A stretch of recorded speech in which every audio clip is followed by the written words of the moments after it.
there are some big changes coming to the short-term rental industry in Austin. And if you own a short-term rental in Austin or you're planning to buy one, you're going to need to know about this because the city of Austin is at it again. We had a couple of years of very little to no regulation, but now it's coming, so you need to be ready. Check us out in this broadcast. You're going to learn everything you need to know. I just want to give a big thank you to our sponsors, Capital Title. That's our sponsor for the show. They have been an amazing partner. Samantha Conkley there is an amazing escrow officer. And also to Blended Sense. Blended Sense did a lot of the promo videos for Realty Hack Summit last year. They're doing it again. If you need any on-the-spot video for a property, or if you're speaking at a conference, they are nationwide and they do an amazing job. All right, so I am here with Erica Albert with E-Ray Realty. She is one of my very good friends, and we had you on, I think we were just talking 3 years ago, and if I remember correctly, so we're going to talk about what's going on with the state of short-term rentals, proposed regulations, but before that, give us a history of what happened 3 years ago. Yes, so basically, there was a series of court cases that made the existing rules for short-term rentals in Austin no longer enforceable. And the accumulation of those court cases was a federal case. It was the Anding versus City of Austin case. And that ruling essentially made it so that it ruled that using a property for your primary residence, that being a requirement to a short-term rental license, was unconstitutional. So it allowed for investor use of single-family homes. So the Type 2 licenses, which had been pretty much not being issued since 2016, now had to be issued again by the city. Gotcha. And so I think, and even then they were like, I don't know, they were like, all right, we're not going to enforce anything right now. Or they just kind of took a break? What? Yeah, enforcing had been an issue for a long time, to be frank. And then they actually started issuing Type 2 permits again. Okay. So if you own a property and it's purely for an investment use, you could go in and get a permit to run that as a short-term rental, which you couldn't do between 2016 to 2023. Gotcha. Okay. And so recently the powers that be are getting together. They're trying to enforce more rules. Well, no. They're trying to issue new rules, right? Is that correct? Correct. And so what are they looking at doing now? So their goal is to create rules, because basically it's been chaos for the past year. So they had this actually on the agenda. It's been on the horizon for over a year now. I'm surprised that we didn't get anything that came to city council back in 2024. So they released them, I think it was January 13th, maybe the 11th. They released the proposed changes. And the proposed changes are actually, the goal here is to make it a comprehensive overhaul of all of the short-term rental regulations. Their main goals are, they want people to pay hot tax. We want to be recouping that money because that hotel occupancy tax goes to fund all sorts of different amazing things that basically attract tourists to the city, all sorts of arts and culture and all sorts of wonderful things. So we want to be making sure that we're getting that money. When people aren't licensed, they're scared to pay their hot tax because they're scared that by paying the tax, then they're going to get caught for not having a license. So they want to get people compliant. They want people licensed. They want to recoup hotel occupancy tax. They want to create a balance between preserving affordability and also allowing for good, fair playing short-term rental owners. So those are kind of the city's goals. And the proposed ordinance is actually really lenient. Oh, one other thing. So right now we have an ordinance for short-term rentals, but this plan is going to actually move short-term rental regulation to the business regulations part of the city code. It's going to make short-term rental use an accessory use for all single-family zoning types, and then move all of these regulations into the business section. Wait, and it's going to take an accessory use for what? For every zoning type. What does that mean, accessory use? So if you've ever looked at, like, it used to be the City of Austin zoning profile report, it would say the zoning for a particular area, say SF1, and this is what you can do here. And then there would be all these like asterisks. Yeah. And those are the things that would be, accessory uses, or maybe you can do this here. Okay. And so, what you had sent me over before, okay, you're saying that the proposed rules are quite lenient, right? Yes. But the property owner must be owned in the name of an individual. Okay, so that's interesting. Yeah, they're quite lenient. However, they do want to dissuade large corporations from coming in and buying the entire single-family housing stock. So the proposed regulations have basically they want it to be title to be held in the name of an individual. Yeah.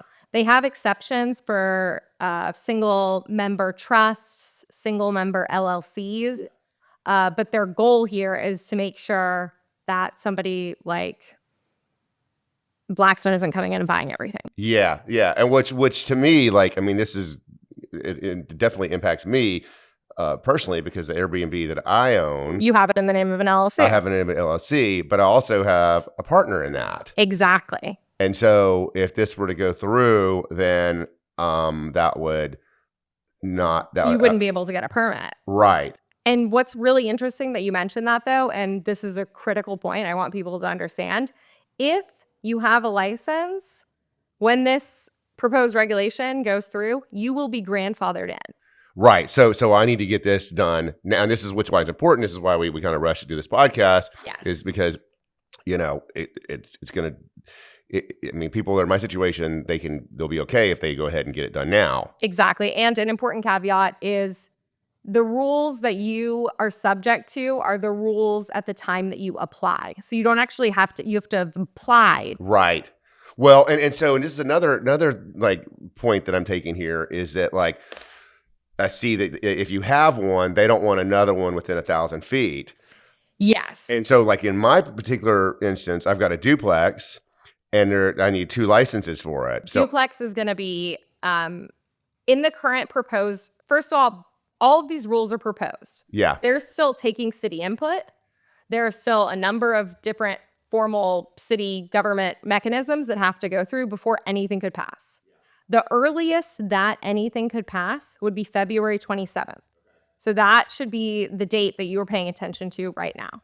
Now let's get back to the 1,000 feet thing in the duplex. So the proposed regulation states that a single owner cannot have a permit for a short-term rental within 1,000 feet of another property for which they have a permit for a short-term rental. Okay. And when this comes down to duplexes, the current regulations state that you can only have one side of a duplex permitted as a short-term rental. That's what the current regulations are now? Sorry. Okay. Well, the current regulations allow for one for each side. Right. The proposed regulations only allow for one. And same thing goes for an ADU.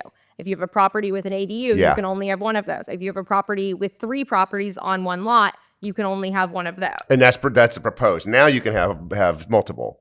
Yes, it gets complicated with the ADU stuff, and I'm really glad that they're overhauling this, because the way it is right now is there are differences, because you can get, if it's a duplex, you can get a permit for each side right now, but if it's an ADU, you can, if the duplex wasn't built if it was built a long time ago, but if it was built after I think it's maybe 2017, then you can't, and you can only use it for 30 days. There's all sorts of complexities to it. So I do like that they're making this more comprehensive. Gotcha. So yeah, right now you can get you could get a permit for each side of a duplex, but for a fourplex, you could only get one permit. Right. And the proposed rules make anything above 3 units then go into the multifamily, which is different. Okay. And there's changes there too. Okay. Do you know what those are? Yes. Okay. So Let's start with what it currently is. So right now, multifamily residences, think condo buildings. If the condo is in a residentially zoned area, then 3% of the total units in that condo building can be used as a non-owner occupant STR. If it's in a commercially zoned area, that's 25% of the total units. Nativo is totally different. That's zoned as a hotel, so we're not even going to bring that in. Yeah. The proposed rules take multifamily, and they say that any one owner can only have 25% of their total, 25% of the total number of units they own in the building be used as a short-term rental. Gotcha. So if you own an entire apartment, for example, 25% of the units can be used as a full-time short-term rental. However, if it's a condo building and you own half and I own half, Half of the building, you mean? yes. Yeah. Yeah. So half of the individual units. Yeah. Let's say it's a 100-unit building. You own 50 units. I own 50 units.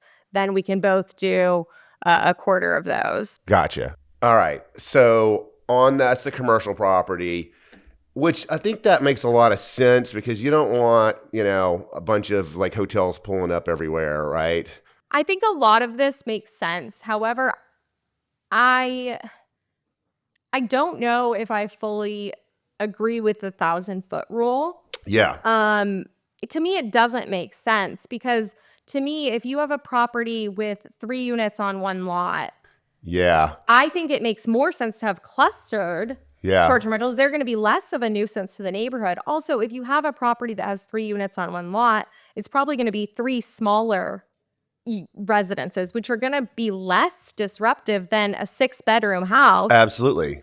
Well, and I think didn't years ago, wasn't the regulation no more than like 15% per zip code? It was per census tract, actually. Okay. What's a census tract like? Geographically, what's that look like? I believe they are pretty skewed and gerrymandered. Oh, gotcha. Okay. But I don't know, actually. I don't actually know what the census tracts look like. But that's what it had originally been. And then it's like they took bits and pieces from previous regulations that they had within the city and then kind of made them like the 1,000-foot thing comes from. So I said that type 2s were prohibited before, but really in that period between 2016 to 2023, you could get a type 2 license if the property was commercially zoned, right? But it had to be 1,000 feet away from another short-term rental property. Yeah. So it used to be like 1,000 feet away from another short-term rental property. And the first time I read this, proposed code change, I thought it was 1,000 feet from another short-term rental because that would make sense. But it's only 1,000 feet from another one that I own. Yeah. Okay. Which is really, really interesting. And so I think the multifamily makes sense for the most part. The 1,000 feet thing, I'm just not sure that I agree with entirely. There's lots of questions. I'm really thinking about this from lots of different perspectives. And I want something that's going to be easy for the public to understand because the current rules and regulations, as I've gone over, are so convoluted. Yeah. And so I love the idea of having a super comprehensive plan that everyone can understand. But I'm kind of looking at this and trying to think about, okay, well, how would this actually play out? It's gonna be interesting. I think that there's one big thing that everyone should be aware of here. So this entire all these proposed changes, they, from a compliance perspective, the city's plan is to require that every short-term rental owner display their permit number in their Airbnb VRBO listing. Okay. Then they're requiring this plan is contingent upon the platforms, Airbnb VRBO, to enforce this. Oh, they want the Airbnb to enforce it. Yes, they want them to remove anyone that does not have a listing or whose listing was suspended or license. And what is this Airbnb commented on that yet? I have not heard any comments from Airbnb on this at this time. Yeah. And if they're not going to play by those rules, then it doesn't won't matter, right? Yes. And Airbnb has a tendency to. Well, and Airbnb has a financial incentive to not remove listings. Yeah. So I don't know how they're going to make this work. Well, and I think they're probably doing that because they don't have the manpower to enforce all this stuff. They obviously don't have the manpower to enforce all of this. They have, I think, six employees, maybe. Wow, that's crazy. So, okay, so what was the process? I think last week, did you say there was like a public input? So yes, they have had, I think. So now there have been 3 public input sessions, and there's actually another one this evening. I think tonight's is at the Austin Public Library. Did you go to anyone's last week? I went to 2 last week. So I went to the original one, which was a Zoom one, and then I went to the second one, which was at Montopolis, and I had a chance to speak with some of the people involved in it. And was that city council there? It was a man from the development services. And then what was it? What was the input like? The input was interesting. Actually, people have a lot of questions. People don't understand a lot of the rules. Yeah. The 1,000-foot one is going way over a lot of people's heads. There's a lot of comments about we don't want trash littering our streets, things like that. Yeah. There's those people, of course. But I think people tend to be pretty okay with it so far. Well, and I think probably because when this all first came out, years ago, they were like, oh, okay, we're going to have like parties and like, and those are just like the fewer and farther between, right? I mean, like most, like we don't want like when people check into our duplex, like if it's like a bachelorette party, like I think the rule was before you couldn't have more than 6 people that were unrelated in each one. Oh, so that's actually a good thing that you brought that up too. So I mentioned the big case that really forced us to reevaluate things was the, Anding versus City of Austin case in 2023. But prior to that case, there were 2 other cases. And both of these cases had to do with, I'm really going to go back to the first one, which was the Zatari versus City of Austin case. That was back in 2019, and that's the one that established that the city cannot regulate, have different occupancy rules for short-term rentals versus for single-family homes. Okay. So any new legislation, there's 2 things that were established in these court cases. They can't make rules that are based on occupancy specific for short-term rentals, and they can't make rules that are based on primary residence or not. Okay. So those 2 elements are going to be incorporated in whatever new rules that we get. So does that mean that they're going to say, okay, if we don't want more than 6 people, occupying a Airbnb, that also means we don't want more 6 people occupying a residential income property?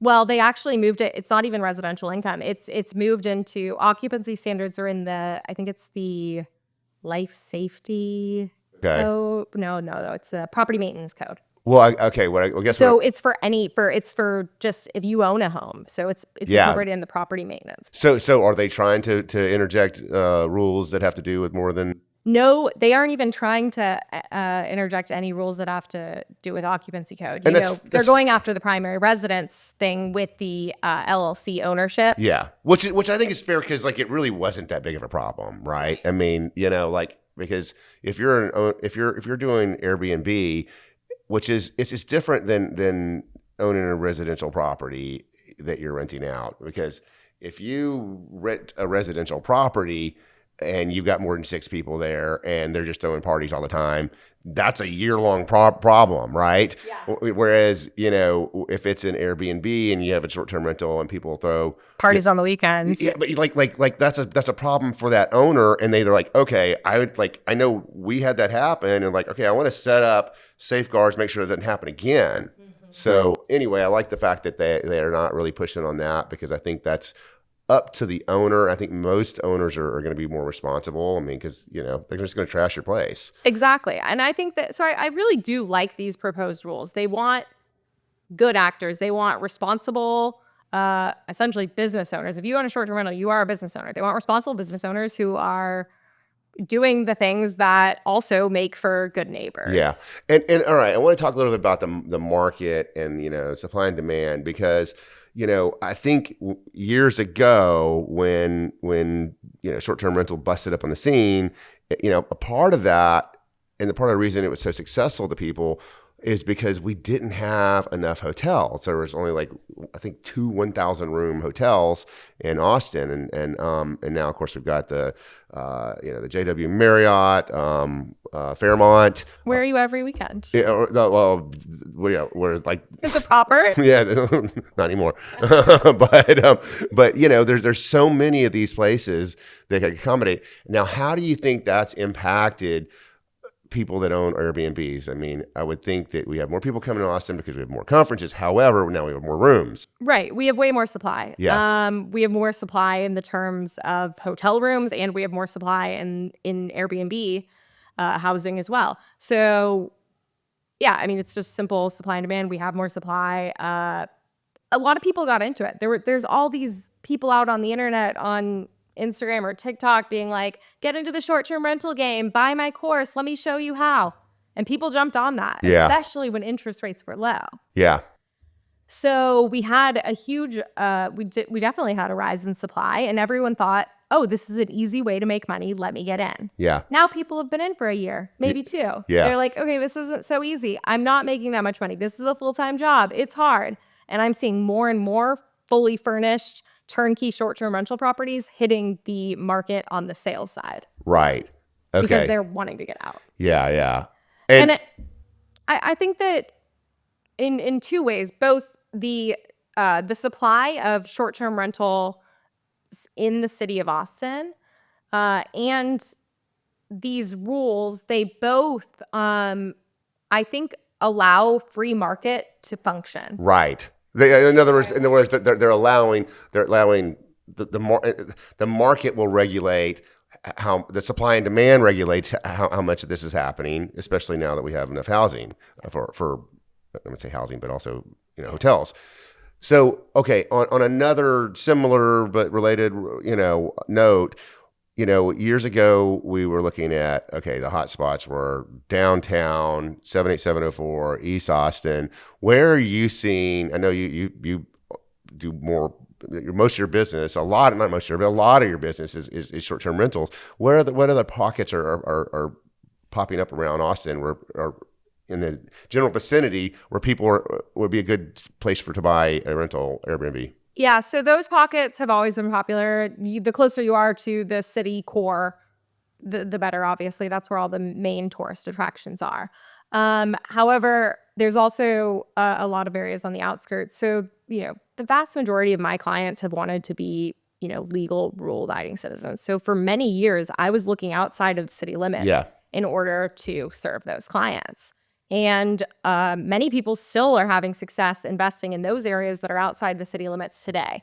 Dripping Springs, near the lakes, places like that. Anywhere where you can, places where you can create like a real like getaway experience. Also, the larger compounds that are outside of the city limits, those can be great because a lot of people now are trying to differentiate themselves. I don't want to just do a short-term rental. I want to do a property where people can throw events here. Yeah. And so then you're looking at areas that have less restrictions. Yeah. And those are further out. The other thing is, I've had many clients have success in random areas that I did not think would necessarily be the best areas. Think Round Rock or Pflugerville. Yeah. Really, it's about the specific property attributes. Yeah. So if you can get a large enough bedroom, bathroom count, has a pool, has a nice outdoor area, and, you know, the numbers work. I mean, you can get, you know, a 5-bedroom house with a pool in Pflugerville for $600,000, and you can make that super pretty, throw some neon lights on the wall, some nice wallpaper, and that thing will do really well as an investment property. Yeah, I would imagine, because, you know, you've got, you know, was it Kalahari, you know, up there, there's a lot of like places for Round Rock people to go. Exactly. Look at any type of attraction like that, and then go within, a 1-2 mile radius, things that are near the Q2 stadium, things that are, near any of the natural, like I was saying, natural bodies of water attractions. And then also you have dripping. You've got, which is all the breweries, distilleries, breweries, wineries, and then it's the wedding the capital wedding, yeah. of Texas or Right. the world. I don't know, whoever said that. Yeah, but no, I mean, it makes somebody sense. said it, and lots of people get married out there, and it's beautiful, and weddings bring people, and they want a place where the whole family can stay before and after. Right. And then even if you have, like, if you look at one, I mean, imagine if you looked at Airbnb, because you just have spurred some thinking on my part, is like, okay, if there is a place, there's a compound where people can hold events, but there's only a certain amount of housing there, right? You could have an Airbnb near there for the overflow. Exactly. Yeah. I've had clients that they look at wedding venues that don't, some of the wedding venues have housing on them, but they look for the wedding venues that don't have any housing nearby, and then it's no brainer. You buy this property and then you collaborate with the wedding venue and you get them to be your marketing. Yeah, no, that's a great idea. Okay. So what do you think from, moving forward, forget the regulations for a second, or, we've already think we've gone through, first of all, I think we've covered everything. I wanted to make sure I covered, there's one other thing. So the current regulations, if you have a short-term rental and you have a license, when you sell the property, the license does not transfer. That remains the same in the proposed regulations. Just wanted to enforce that point. And then I think that's really it. I really want to hone down the importance of getting a license now. Yeah. We don't know what these are proposed changes. We don't know what it's going to look like. But if you keep that February 27th deadline in mind, then you're really pretty much guaranteed to be okay. Gotcha. Okay. And so it's 20, what happens on the 27th exactly? That's a city council meeting. It's a hearing, the city council hearing. So it could all be passed, or it could be kicked down the road. I think it's highly unlikely that it'll pass on the 27th, to be honest. Yeah. But to be safe, you should use the 27th in your mind, because that's the earliest it could pass. And even if it passed on the 27th, it probably wouldn't go into effect for like another 10 days. Gotcha. But I'm just saying 27 days because you never know. Sure. And then February 27th. Yeah. Sorry. And so, regardless of regulations, how do you think the market's doing right now for short-term rentals? The market for rentals.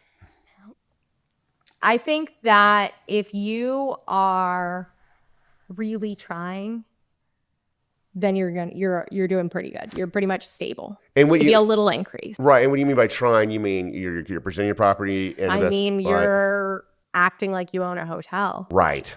Yeah. You have it fully, furnished to the max. You have amazing guest communications. You're putting in all those little touches. You know that they, are traveling with their dog. So you put out some cute little treats that you got at a local pet retailer upon their arrival. Doing all of those little things, all those little touches to deliver really good hospitality. Right, because people are going to read recent reviews. Yeah. Yeah. Okay. So you want reviews are everything. And, the old days where you could just, go to IKEA, buy a bunch of stuff, throw it in a house, and list your property on Airbnb with some photos you took on your cell phone. Those are done. Yeah. You're not going to make it. Yep. You absolutely will not make it. And it's only, those that really are putting in the effort, that are making these amazing outdoor spaces, that are making beautiful spaces, that are embracing hospitality, they are continuing to succeed. And I think that really their revenue from a year-to-year perspective is pretty much, if you accounted for inflation, is probably about the same as it was last year. Oh, cool. Okay. And then what is the going rate for management right now? We are seeing pressure from competing management companies now, so it's starting to drop a little bit. So it used to be like 25% was standard in the Austin market, and we are starting to see more and more that are coming down or having sliding scales based on annual revenue. Like 15 to 20 probably? Yeah. Okay, gotcha. And then where can people find you if they're in use of your services? Yeah, absolutely. Best way is check me out. You can find me at She Sells Austin or ATX STRs on domains. Okay, SheSellsAustin.com. SheSellsAustin.com. All right. Well, thank you very much. You're welcome. Bye. Bye.